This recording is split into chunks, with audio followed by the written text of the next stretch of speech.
Burlington's Board of Finance meeting on Monday, November 3rd, 2025. It is 5 p.m. Our first item is the agenda. Is there a motion on the agenda? By Councilor Travers, seconded by Councilor Carpenter. Thank you. Any discussion before we vote? Seeing none, all in favor indicate by saying aye. Aye. Any opposed, nay. Motion carries unanimously. Before we go to public forum, I just want to note we have a pretty robust deliberative agenda. So for both presenters and councilors, if we can just be mindful of that to get us to 6 o'clock, we'll appreciate that. So with that, I will open public forum. Our practice is to first go to folks in the room and then online to see if anyone wants here to address Board of Finance. And seeing only city councilors and staff in the room, no one is looking like they want to do public comment, right? So we will go online. And first we have former city councilor Sharon Busher. Welcome. Hi, good evening, and I heard your request to be brief. Three things. The first one, well, first of all, I forget Brad's last name, but anyways, the report on FY 26 and the review of FY 25. The review of FY 25 format was wonderful, comprehensive, and I just can't say enough about that. I do have one question about that, though. With the fact that there was a desire to get some increased revenue from pilot, and that didn't happen because of the complexity. And, you know, the cobwebs sometimes don't dust off as well as they could, but the state plays, and the legislature, I think, plays a role in state properties and what they will allow us to receive in compensation. So I'm hoping that even though it's complex and you weren't able to accomplish that, I hope that's still on the table. And I will leave it at that. I just would be looking forward to next steps and what we can do to try to get increased revenue from what truly is underfunded, the payment in lieu of taxes. That's number one. Number two is with the FY 26, I don't know how departments, I mean, there was some discussion, but I'm not sure if there's a concern if a department like Parks has already acquired 1/3 of their revenue. They've only spent 1/4 of their expenditures, but I don't know if you get revenue early and if that is problematic, because maybe you won't receive the 2/3, maybe that will be more in flux. I don't know if there's any takeaway from that. So that's my other observation. And the last thing is something that I raised last time, which is back on your agenda, the BED miscellaneous fee increases. And I didn't see any update on the communication, and I'm still concerned about the cost of the disconnect, reconnect for a single meter and underground when it was 0 before. And you compare that to a meter removal and replacement, which is only $165. I don't quite understand the rationale for these various costs. And if you move forward with that, as someone who would be really maybe not have the funds to have this surprise dollar amount imposed on you, I would like to know if BED has a payment plan if you end up if you incur one of those fees. So that's it. Thank you so much. Sharon. Would anyone else like to address Board of Finance? Corinne Sita.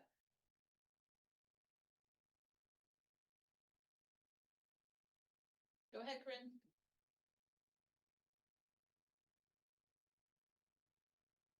I'm gonna try one more time. Okay, great. So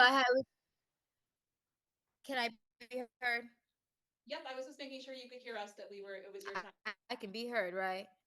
Yes. They can't hear me outside? Yes, we can hear you. They can hear me. Okay, great. I was on the phone today with the vice. You can or you can't? It's breaking out a little bit, but we can hear you mostly. You can hear me? Yes. Okay, great. So I was on the phone with the vice. I was on the phone with the vice president of North Country today. We were talking just like you guys were talking about credit score, and I got to do a couple of small, brief tidbits on that. Okay, so Burlington is fiscally responsible according to Moody. That's very rich, but it still doesn't. Oops, sorry, hold on. I'm reading this. It still doesn't have the fact that the residents and home. I'm just gonna speak from the heart because I'm trying to read. All this PR, it's a PR stunt, point blank and period. We're still suffering. Okay, just because you got a letter from Wall Street does not mean anything. That doesn't mean that the city is actually improving. It's just there's no stability in her. So therefore, she's going to give you a false idea, false understanding that we are moving forward when it's not even close to the truth.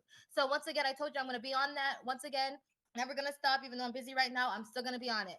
Another thing I wanted to say, she's banking on the reputation that all of a sudden we're these great organization and they're this great state. Oh, I'm getting too distracted. I'm going to keep my heat and energy for the city council meeting because I just wanted to let her know that I'm going to be on her no matter what meeting it is.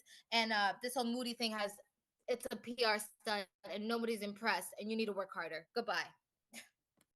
With that, we don't have anyone else here to address public comment, so I'm going to close public comment and move on to our consent agenda. Is there a motion on the consent agenda?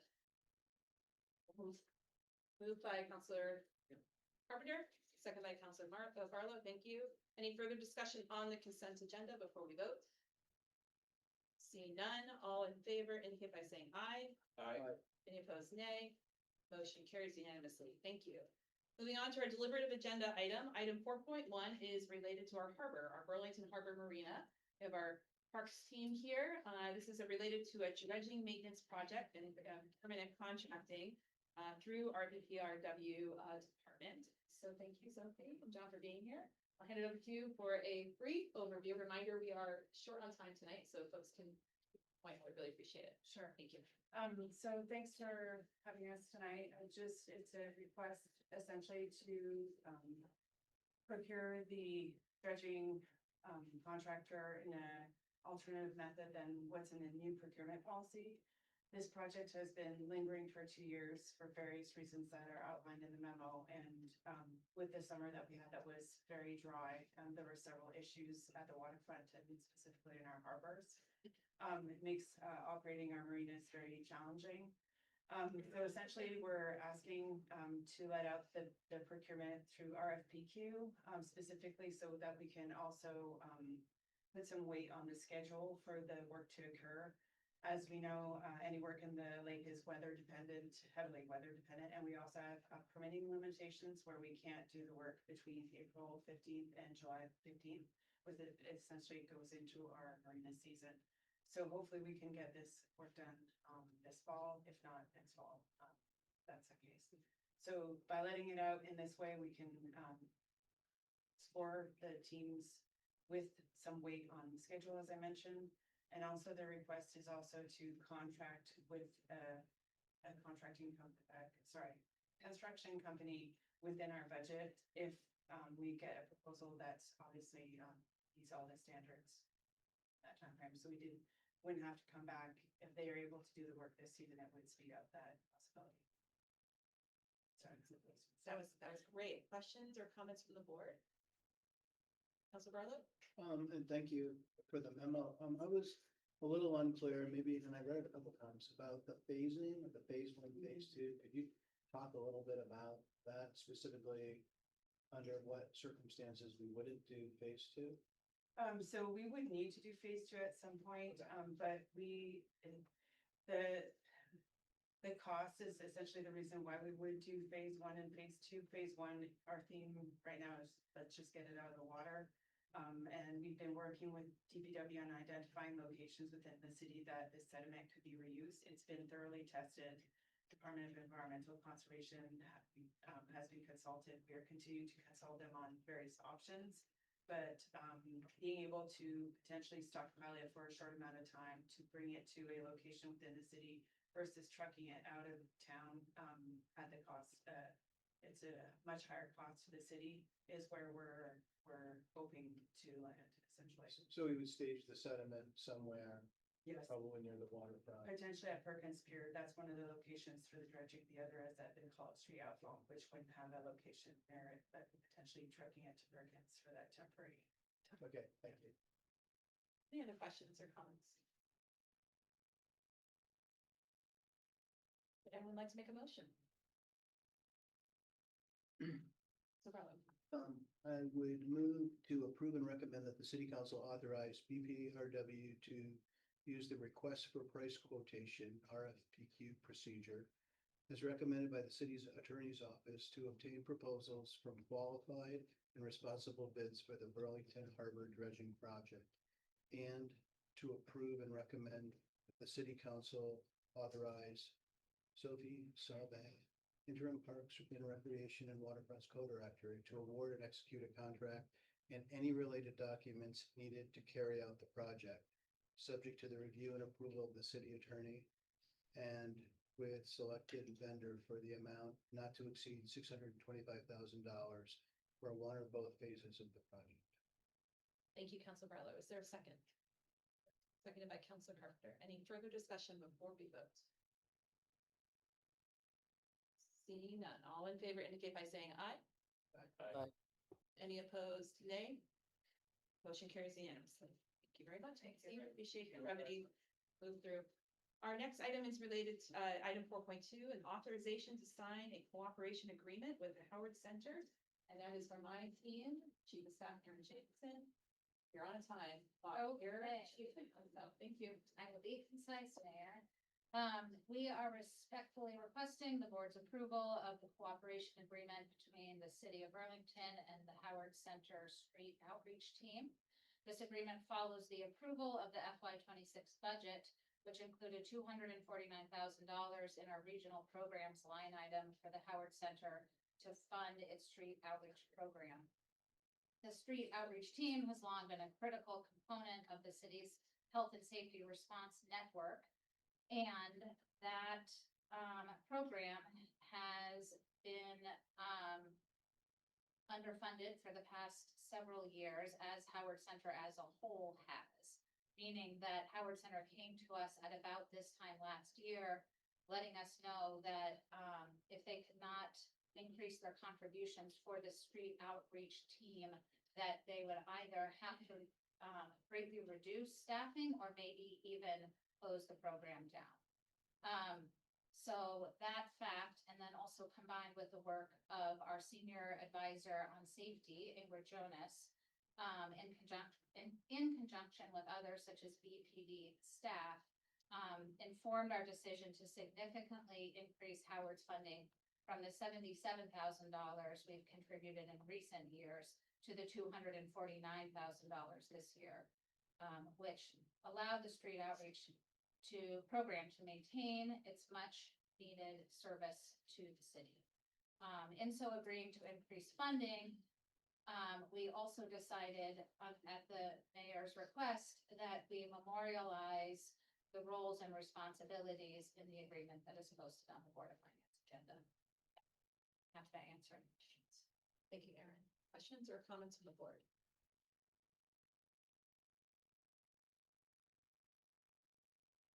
Councilor Travers. Yeah, I appreciate the opportunity for us to memorialize the understanding with the Howard Center, and I will be supportive of this agreement tonight.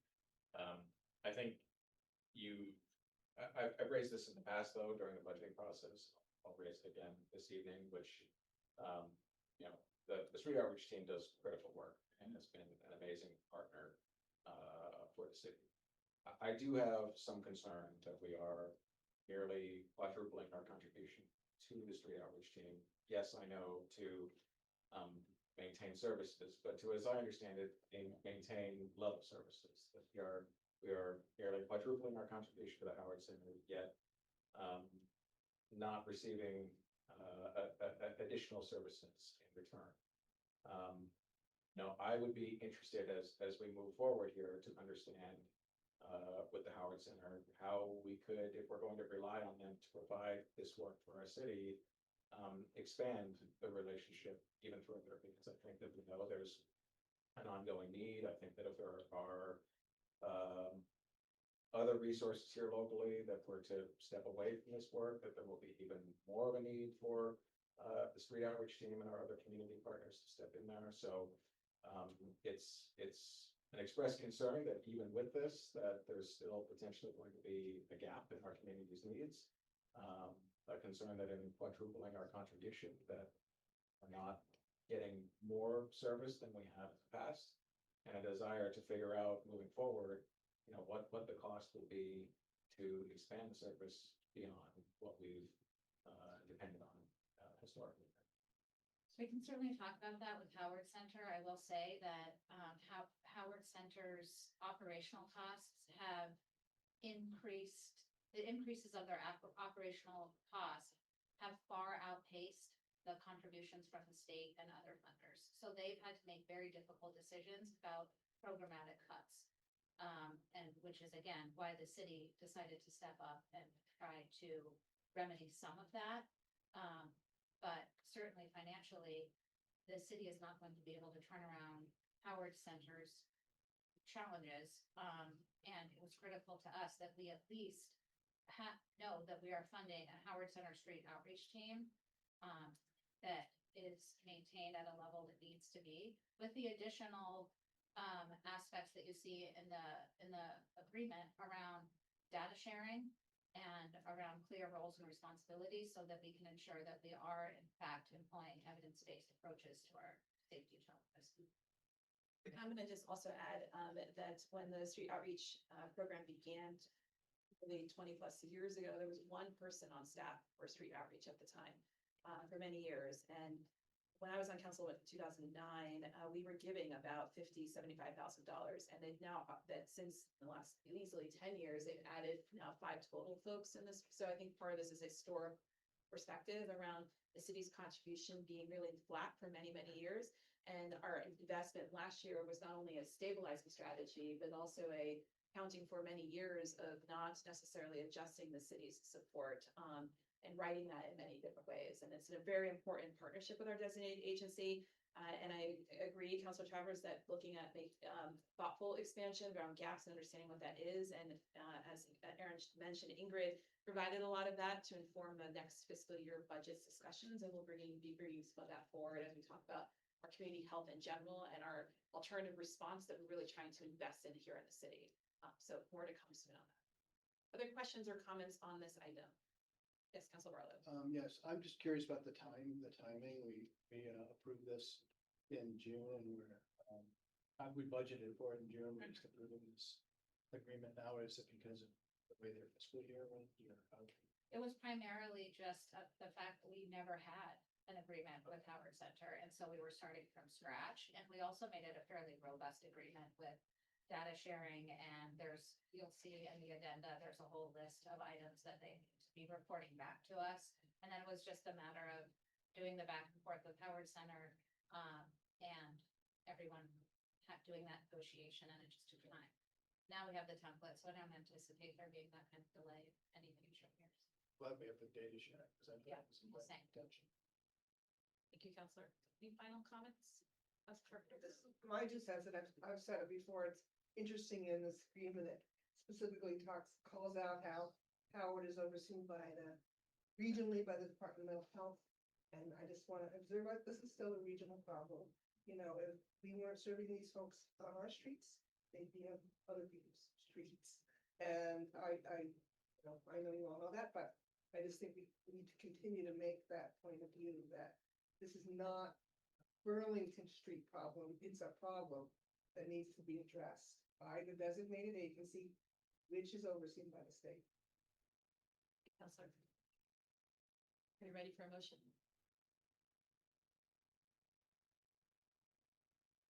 Councilor Travers, you're all like not making eye contact. I would move to Let's go. approve. Thank you. I would move to approve and recommend the city council authorize the mayor to execute the agreement and to take all such further actions and to execute all such further instruments approved as performed by the city attorney as may be necessary or convenient to effectuate transactions contemplated hereby. Thank you for the motion, seconded by Councilor Barlow. Any further discussion before we vote? Could we show Councilor Deezer up there so I can just see them a little changes? Thank you. It's Thank you. All right, so I'm gonna call the question. All in favor indicate by saying aye. Aye. Any nay? Motion carries unanimously. Thank you. Thank you, Aaron. Moving on to item 4.3, a proposed, this is what we moved to this meeting.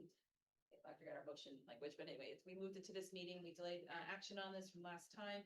Item 4.3, a proposed changes to BE's miscellaneous service fees with our Burlington Electric Department. Back. Good evening. Thanks for having us back and for allowing for concurrent consideration this evening. I think we presented last time on the fees and the context for the fees.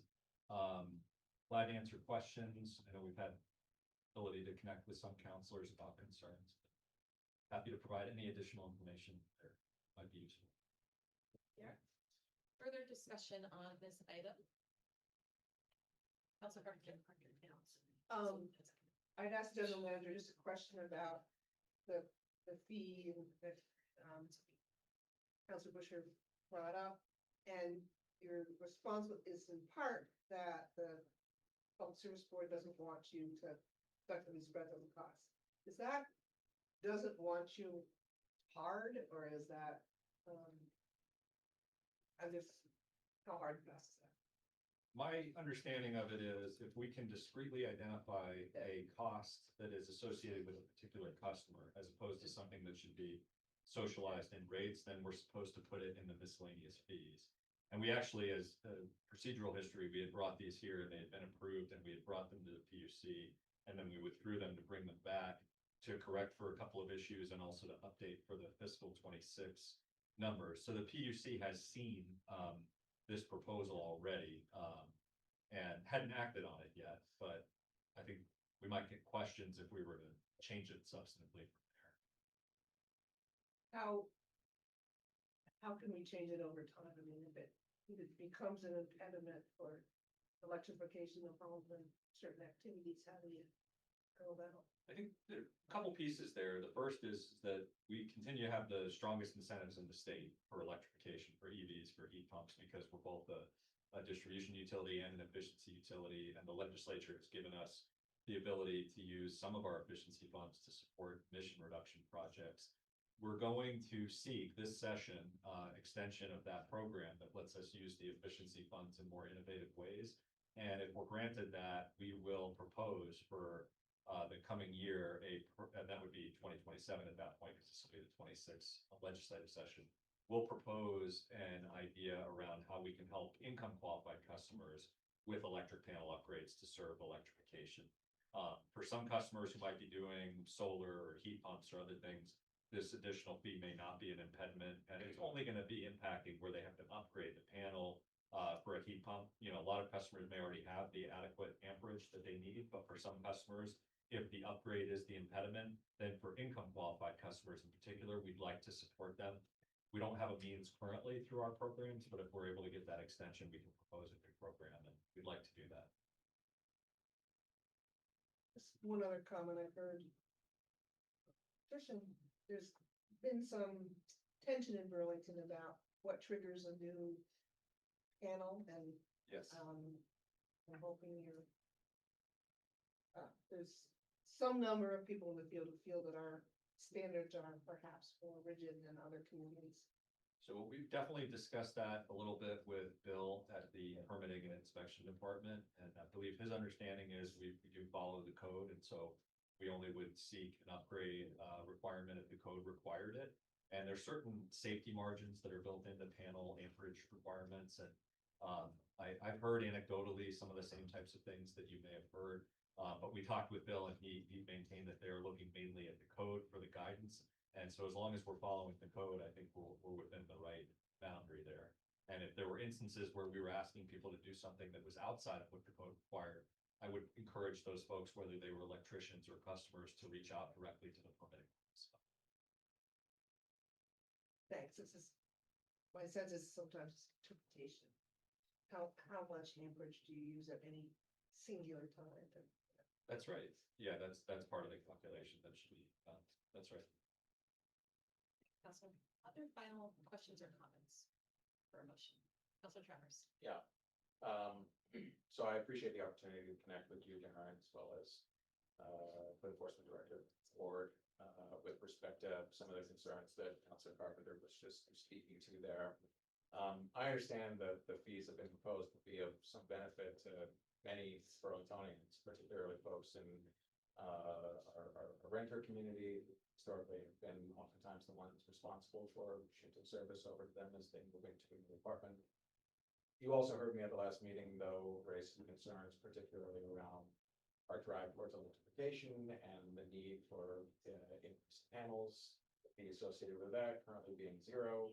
Here, hoping that the significantly increased fee there doesn't hamper our ongoing drive towards net zero. Based on the discussions that we've had here, I do intend on bringing a motion to approve of these fees, but intend on asking you all to request of the PUC that these changes take effect no earlier than March 31st of next year. My understanding is that the PUC process here is such that March 31st shouldn't move this all that far beyond what the normal process would be anyways, PUC considering it. But in the event they move quickly, I want to make sure that folks in our community have the time to consider that these fees are coming and have the time to, if they've been thinking about electrification, perhaps getting that electrician in there sooner than later to do the load calculation and to put that into place on the current fee schedule. My hope is that if the PUC accepts our request that these take effect no earlier than March 31st, that your office may be able to use electronic communications with your customers, maybe through their billing system, to flag these fee changes to folks, particularly on this panel question, to in some way encourage them to do that review now. I also know in speaking to Director Ward that he expressed some openness in the communications that they send out to rental property owners on the annual rental re-registration process to talk to your team about what sort of marketing bugs or things along those lines you're putting in your communications to include those in his emails as well. So I would be comfortable moving this forward as long as we have a few month period here for folks to take that into consideration and make some decisions based on it. And I will also note that because the rental turnover in the community, a good deal of it happens sort of around that June 1st date. I think March 31st is also designed to allow them to take effect for the many renters who may be changing over around that time to take advantage of the lower fee schedule then. So that is my plan. I'm making a motion here whenever we're prepared. My hope is that my other colleagues here support it, and the council will support it later this evening. Councilor, we might be ready for that motion. Okay. So I'm going to read the motion as it is in Board of Finance and then just add a little bit of language at the end. So it will be to approve and recommend the City Council authorize the General Manager of BED or their designee to file tariff amendments and supporting documents with the Vermont Public Utility Commission, requesting changes in Burlington Electric Department's miscellaneous service fees as proposed, provided the BED will request of the PUC that these fees take effect no earlier than March 31st, 2026. That is the modified motion by Councilor Travers from what's on Civic Clerk. Did you catch that?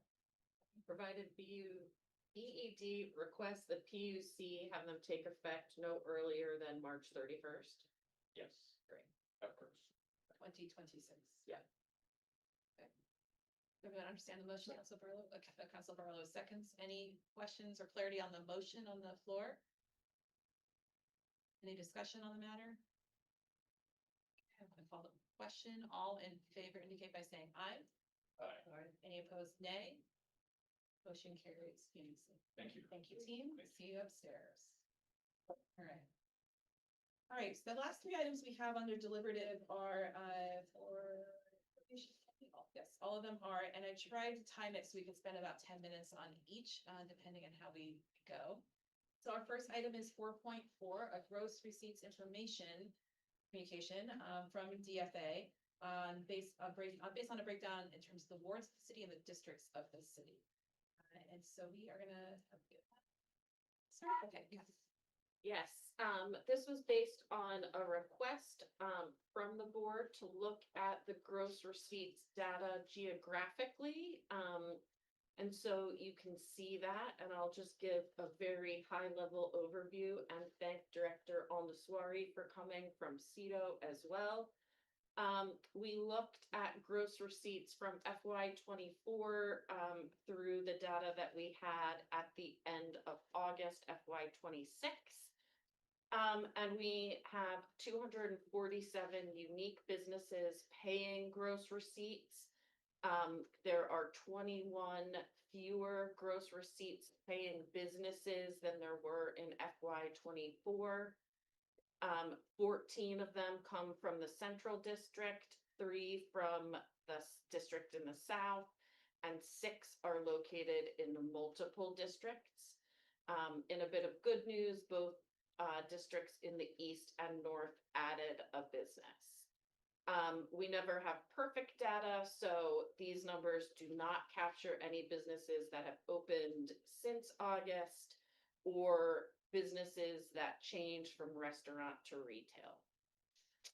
And also, as we're looking at these numbers, we want to make sure we're not looking at them in a vacuum. Of course, we see these kinds of trends throughout the region and even more so throughout the country, given all of the instability that we see politically and economically with tariffs and the loss of Canadian tourism, things like that.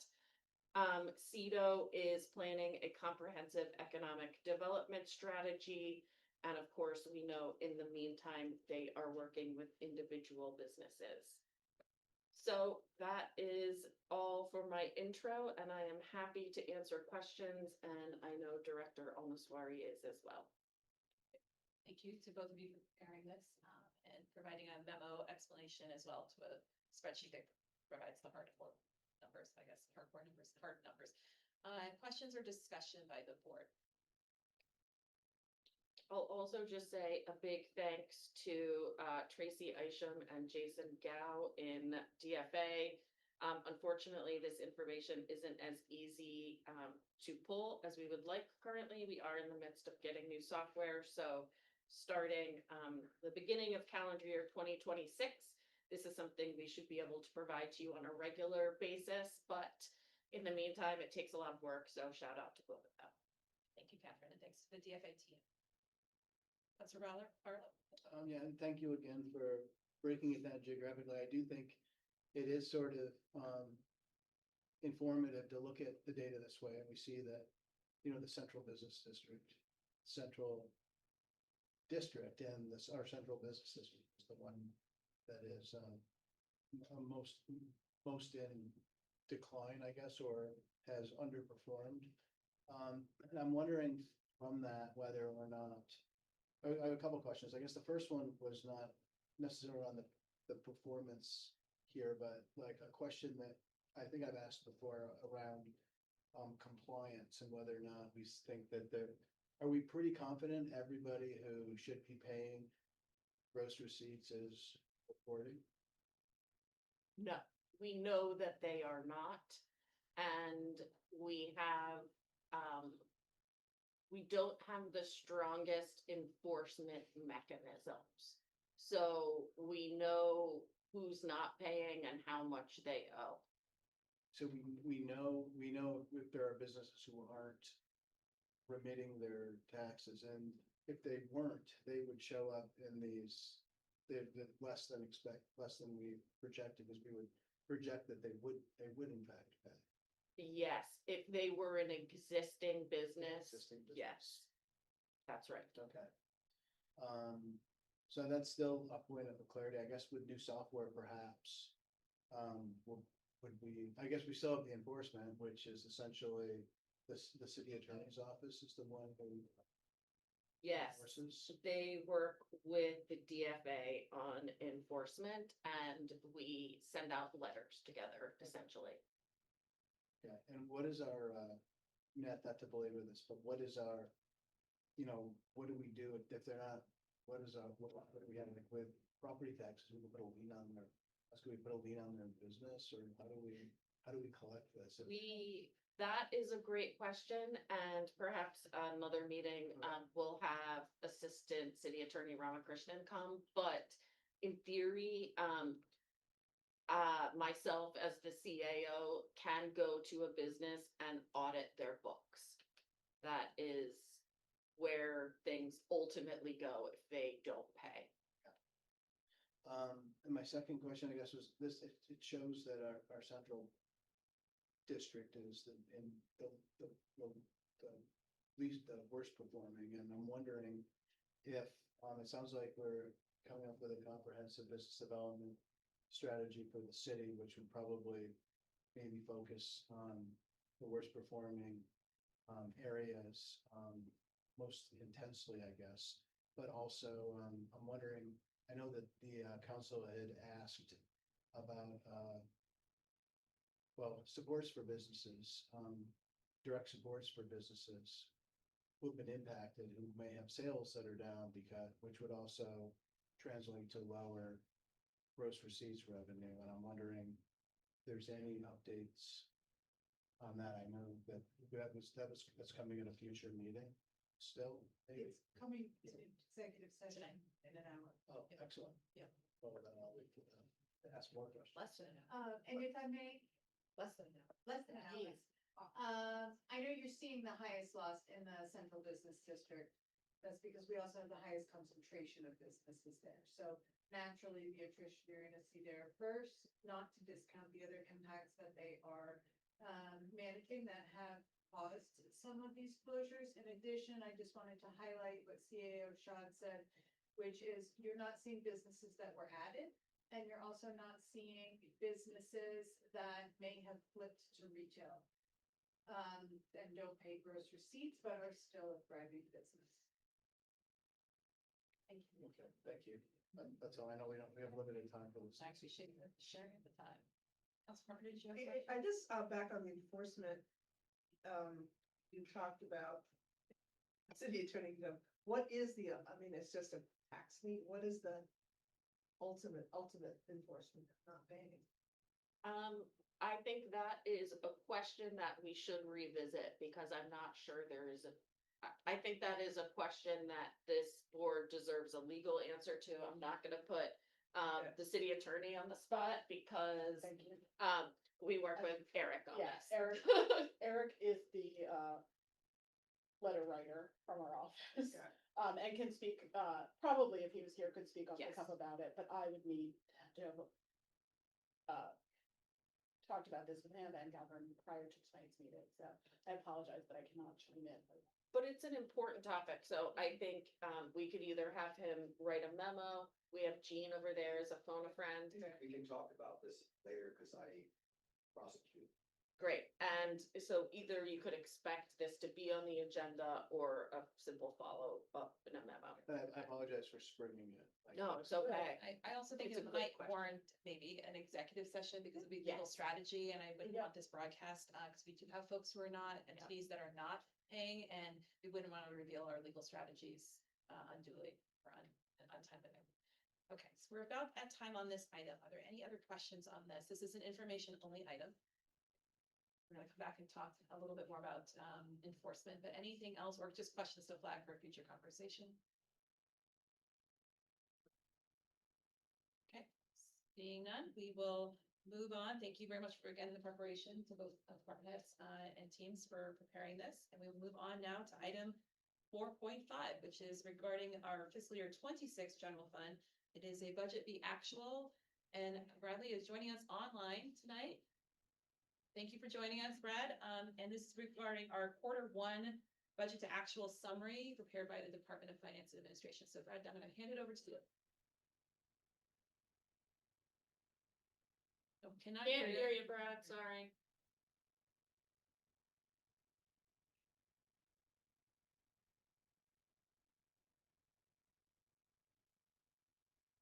Want to try one more? Nope. Want to try one more time, and then what we can also do is swap items, and I can go next, and then you can maybe log out, log back in. Moment. Did you hear me, Brad, on that? Without objection, I'm going to do that just for the sake of time, if that's okay.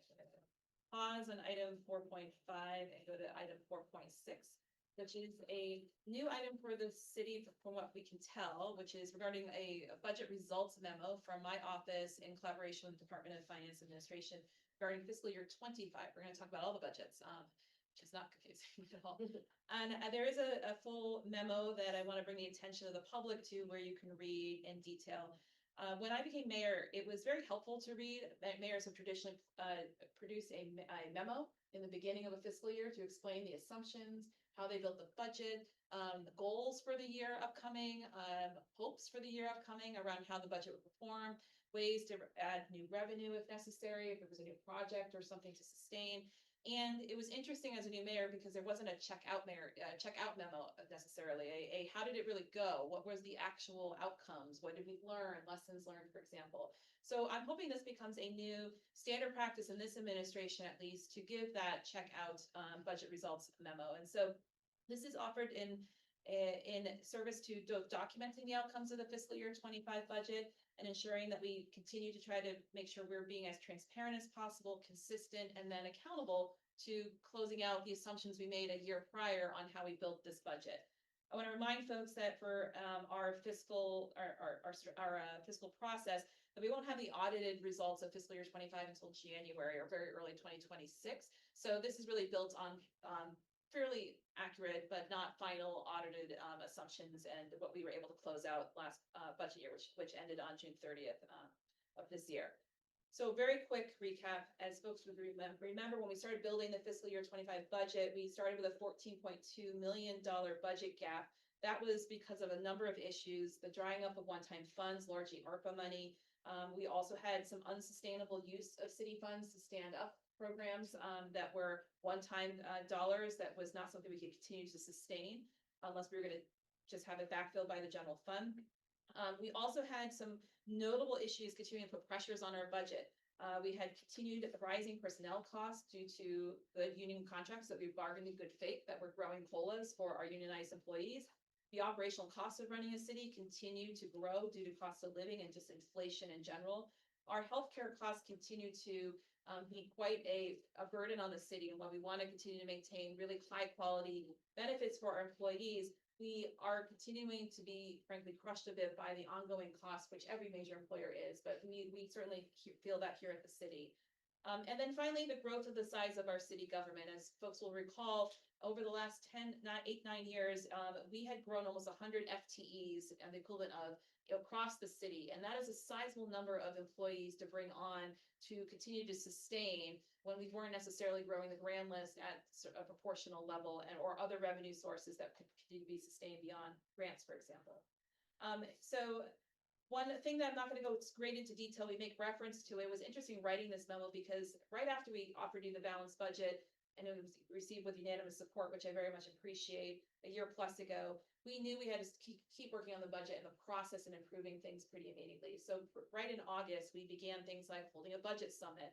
We began putting pieces together, utilizing a lot of different studies that have been done of the city's operations and whatnot to give us better information on setting fees, efficiencies. Modern Gov initiative was born out of that mere months after we passed fiscal year 25. So there was a lot of budgeting steps and activities taken right after we presented this budget to you that now have informed fiscal year 26 and will continue to inform future years. And we'll continue to build on that. I want to also just bring a couple highlights. There's a table in here. What we essentially did was we looked back at my memo from for when we presented the budget in June of 2024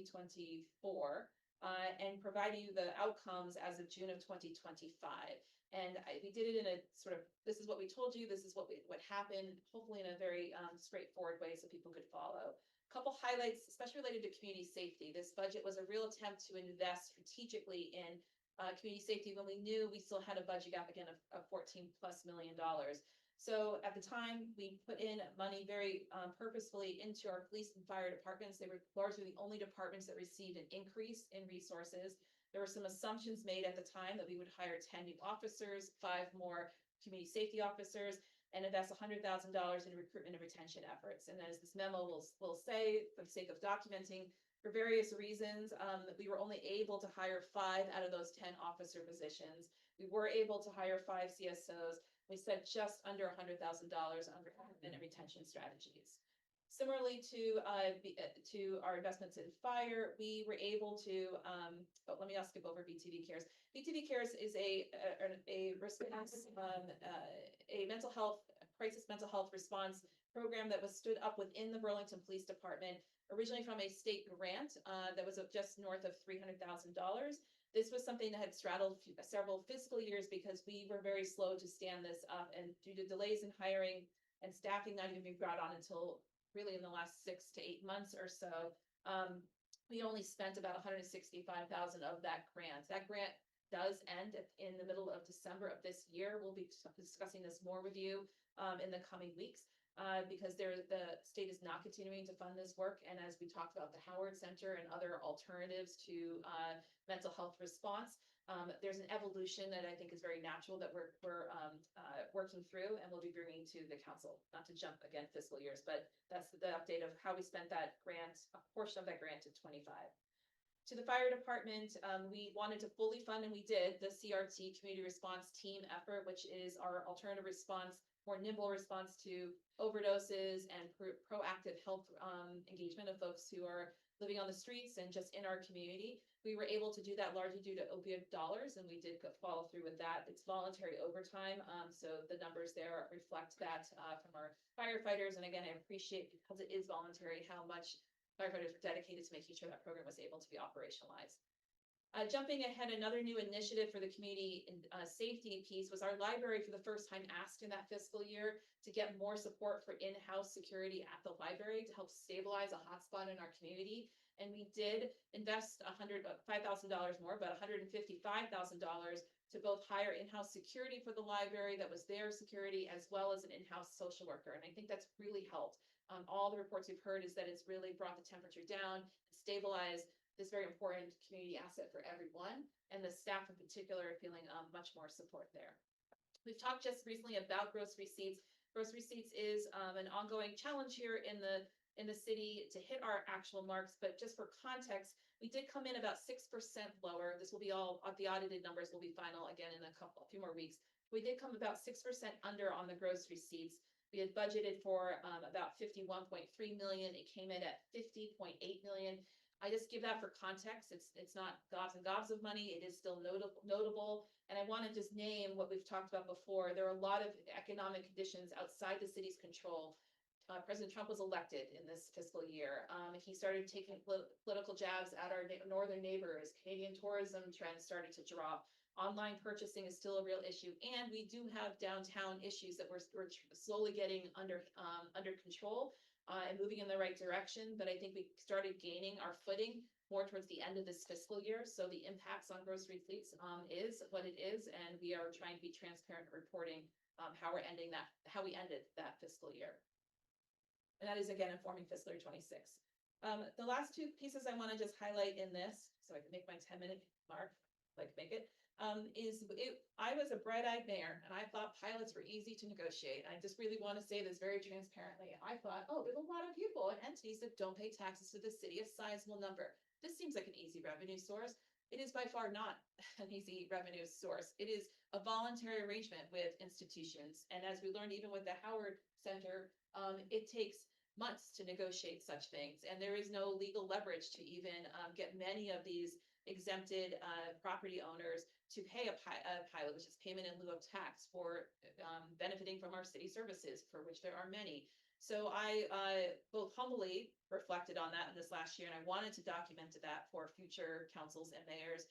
I am proud of the fact that we were able to settle the UVM-MC MOU, although that was more of a conceptual policy document.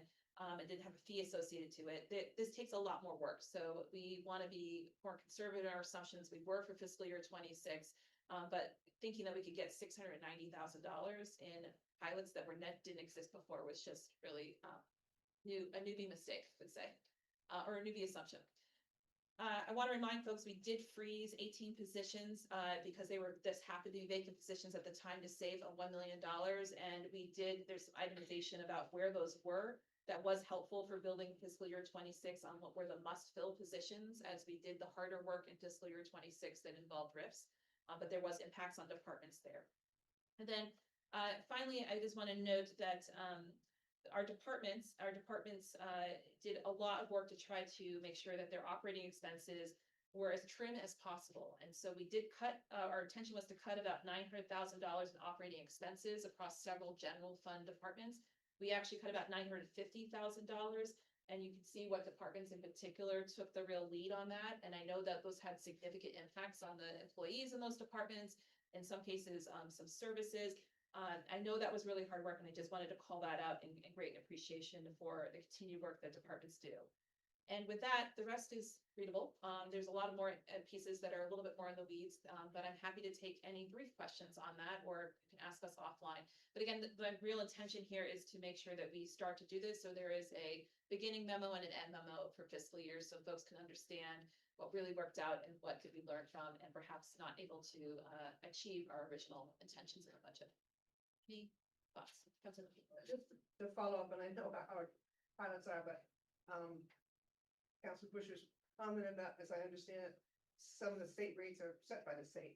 And I know we're asking a lot, but I really do feel like we need to drill into that with the state. And I don't think we're the only community who is feeling this. I mean, there are other communities with a lot of state property, so, and that's one, I think, you can't really negotiate. It has to be set by the legislature. Right. It's largely the state and University of Vermont are the two that I think they're statutory, although Eric just went through the room. Yeah. But I think those are the two Right. large entity Yes. property owners there's a statutory requirement around the minimum that they need to provide to the municipalities for which they own property. I think there's a variations of that around, and I explored this a little bit with the governor, and hope our conversations continue beyond the community safety 4-point plan, but around the impacts of leaving vacant estate buildings. Cherry Street building, for example, has sat vacant for a while. When is the sale of that going to be taking place? I mean, creative ways to also talk about beyond payment and payment in lieu. Them putting some pep in their step to sell that property, frankly, would bring that in theory into private hands, and that would be added to our grant list and at a much higher taxable rate than any fee we could push the state to provide. I think it will also be interesting to see the impacts of the return to work order in the next 6 to 12 months. Because there's a Department of Labor building, there's around just state employees and their own behaviors and activities of bringing economic vitality into downtowns, and how that might also change things. So more to come on that, but I appreciate that. Thank you. Any other comments, Councilor Travers? Yeah, I'll just say a couple things. One, just briefly, because I know we'll have another opportunity down the road to speak to it, but since it was raised this evening, the ending of the BTV Cares program is what I was referring to previously. You know, there are a number of service providers and folks in our community that have come to rely on the work, albeit for a short time period here from that team. With the HowardCenter services, vital services, the street outreach team remaining level, there's some serious concerns about the service gaps that will be left here in BTV Cares stepping back. And so I do think that that's something that we're going to have to address as we bring this up as a council moving forward. The other piece is just higher level with respect to the budget here, and just some feedback in sort of how the information is presented. I think it's presented in, I'll say, somewhat unnecessarily alarmist terms. You know, we continue to cite to a $14.2 million budget gap. I think we know a good amount of that is through our retirement program and through our debt service, which has dedicated funding sources available to it. You know, we refer to this as a budget gap that's been identified as if it was somehow, you know, discovered, or we use the term, you know, chronic structural issues. From my perspective, you know, the budget gaps that we face year in, year out, they're nothing new. There's something that comes up every year, and it's something that comes up for really any business here in town, right? Every year, the cost of doing business goes up. Cost of labor goes up with inflation. The cost of labor goes up with healthcare costs, for example. And you know, from my perspective, these aren't really chronic structural issues. You know, I think when a business is looking at their books, looking at the next year, they don't refer to it as a chronic structural issue, or issues that they've somehow just identified in their budget. These are the costs of doing business. We know that they're going to come up year in and year out. It's something that, yes, we're going to have to address just as we have in years past, but I have some concern about sort of the I view it as alarmist nature in which it's discussed. I'd rather normalize it and address it through that lens. So just some feedback on in terms of some of the terminology that we're using here. Thank you, Councilor Jefferson. We don't have time to debate this right now. I will respectfully disagree and simply say, I think it is alarming to me. I wouldn't even use that to characterize how we've been talking about this, but when we talk about transparency and making sure residents can understand their budget, because it's their budget, and we know that we're pricing people out of the city, affordability is a major priority for me, and I know for the council as well. And so that is the due diligence for which this is presented always, is to make sure we know.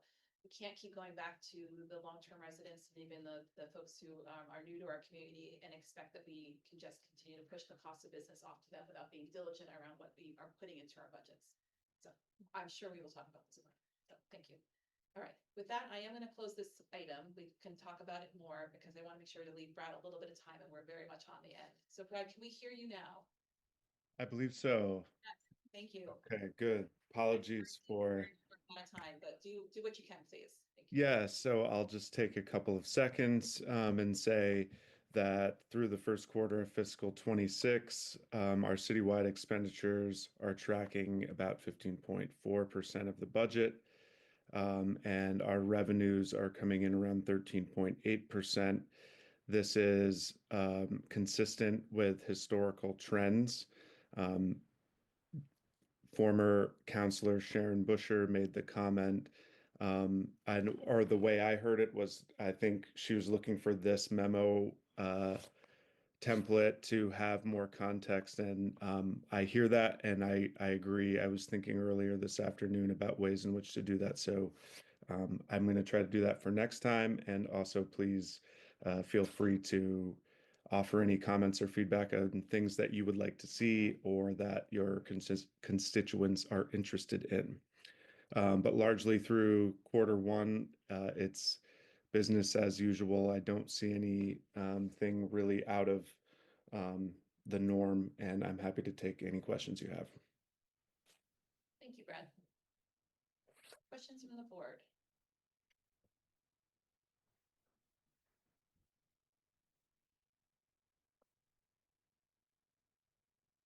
Councilor Travers. Well, it's not really a question. I want to acknowledge all the work that goes into this. Just as appreciate Brad. The fact that we don't have questions is not. Oh, understood. Appreciate it. Importance. So very much appreciate the information. I anticipate that we are going to have. I know this is about FY25 budget, or excuse me, yeah. I know this is about FY25 budget results. I know that this is to come in just. First quarter 26. Right. Sorry, we've been talking about FY25 and FY26. Could you remind us, Mayor, in terms of as we're looking towards FY27, and no doubt an expected budget gap as we approach then too, and maybe you mentioned this before, but can you clarify when we would expect sort of a preliminary number as to what we expect that budget gap will be? Yeah, certainly.